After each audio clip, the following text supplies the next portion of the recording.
Hi, my name is Amadeus Finlay, and today we're sitting with Michael Palin of Monty Python fame. Michael's in Providence promoting his latest book, Erebus, and took some time with us to talk about the new book and his career as a whole. So Michael, you're here in Providence, in the ocean state, promoting a book about a boat. How poetic. Tell me more about the Erebus and what attracted you to this tale of adventure and adversity on the high seas. Well, it began a long time ago. I can remember I really enjoyed any form of sea stories when I was young. Yeah. I mean, I did love the sea and the idea of the sea because it was just kind of rather challenging and enormous and fierce and powerful and interesting. So that was the start. And I've always been attracted to, I'm always liked going on ships ever since. And suddenly I'm not intentionally, I was researching about a character called Joseph Hooker, who was a botanist who ran Kew Gardens in the 20th century and found that at the age of 22 he'd signed on for this 4-year voyage to the Antarctic in 1839 on a ship called Erebus. And I thought, what kind of ship at that time could go down to Antarctica and survive 4 years in the ice and circumnavigate Antarctica? So I became far more interested in the ship than I did about Hooker. So hence the Erebus thing. And it's a great tale because it's a tale of huge success, which was ignored, and terrible disaster, which has been written about by everybody. So it just shows what people like. We like a grand failure rather than 4-year success. Speaking of grand failures and success, then obviously you have Ross and Franklin, two different commanders, two different sets of outcomes on their expeditions. As leaders and with the crew they had, how do you reckon that influenced the fate of the boat on both the different trips it went on? Well, it's hard to, James Clark Ross, who was the captain of Erebus on the Antarctic journey, didn't really put a foot wrong as far as one can tell. He took them into very difficult waters. He took some extraordinary risks with this little sailing ship through the ice. It couldn't turn, there's no motor or anything, and he brought them back safely. But towards the end, there was criticism from some of the writings about him, some of the letters, saying that he'd made them. He'd gone on too many journeys into Antarctica. They should have had one successful one, then they had a second and a third, it was less successful. So there was a bit of disillusion about him, and it was a bit of a, he wasn't a bully, but he pushed them very, very hard.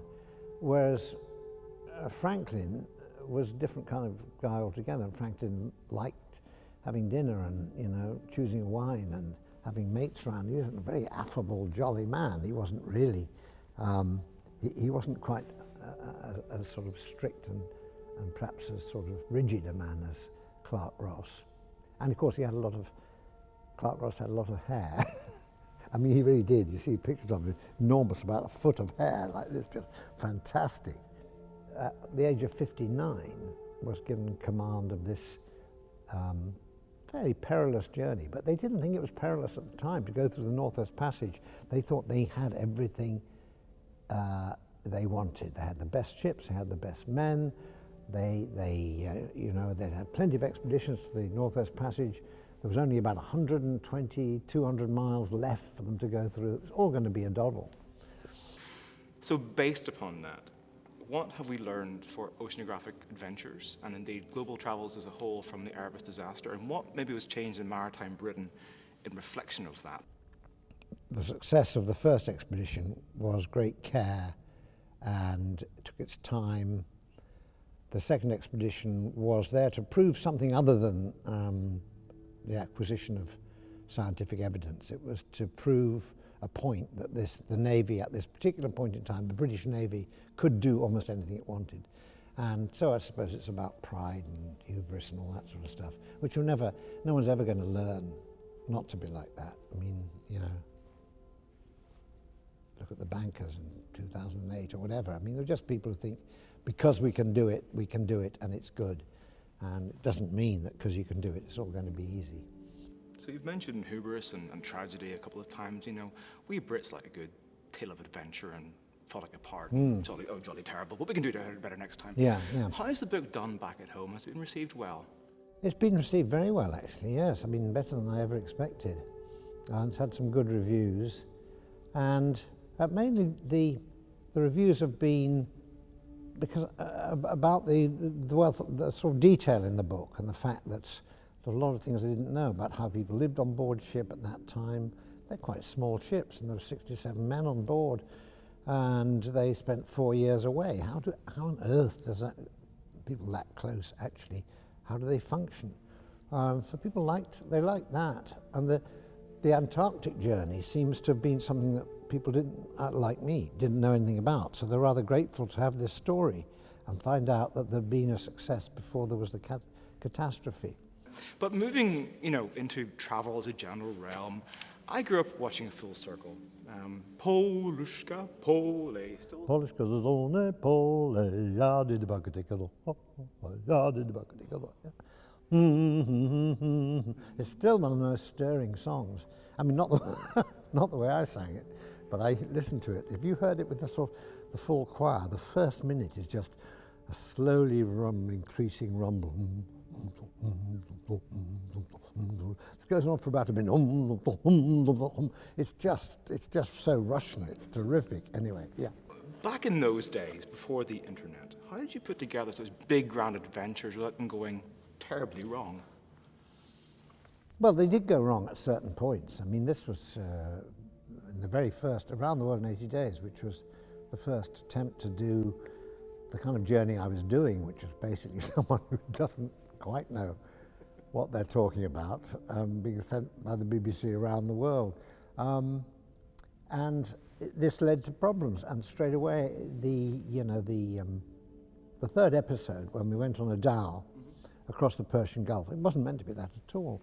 It was meant to be a 5-minute little section, we were supposed to get across in the dhow, but because everything went so completely wrong, we got a dhow which hadn't been prepared, we didn't know, we got it at the last minute, only one person of the 18-man crew spoke any English at all. We just all slept on the deck on packets of peanuts, whatever they were carrying, and probably smuggled goods under that, and proceeded very, very slowly down the Persian Gulf like that. In the end, it turned out to be not just 5 minutes, it turned out to be a 55-minute episode, and people loved the idea that we were just kind of moving very slowly with 18 people who didn't speak English, the only toilet being a barrel on the back where you had to climb off the ship and into the barrel, and all that, and that was a mistake that became, I think the defining episode of any travel programs I've ever done. So in a sense, we didn't mind if things went a bit wrong. Another topic, I wanted to be the first interviewer ever not to mention Monty Python, but I watched an interview with a chap called John Cleese recently. Yes. And you've heard of John Cleese, I take it? I've heard of him. Yeah. Exactly. I think he does exist. He does exist. Well, he does exist. He's a tall, skinny man. He's hard to see.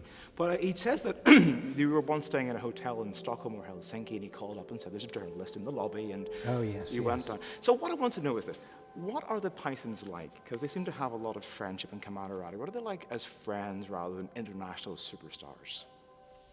Well, that's a very, very difficult one. They're all a pretty awful bunch, really, when you come to think of it. Which is where we always talk about each other. It's imperative that no Python ever gives praise to another Python. Otherwise, then that's considered, hello, we've gone soft. But, all right, I'll be the first to praise some of the Pythons. We all get on, but I wouldn't say we're bosom buddies. We all come from different sort of kind of lifestyles and all that. I'm a bit of I have a quiet little life at home, and my wife and I have been married 52 years. We live in the same house for 50 years.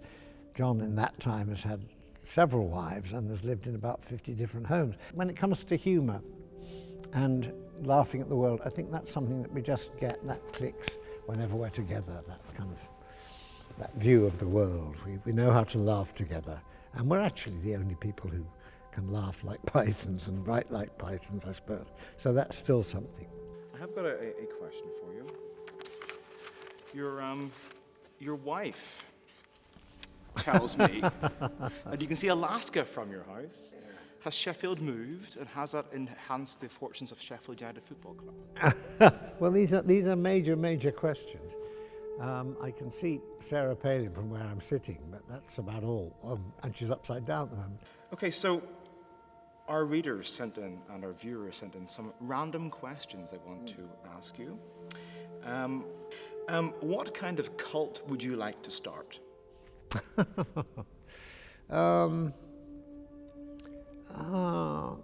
I think probably a cult of people who can't decide which cult they want to belong to.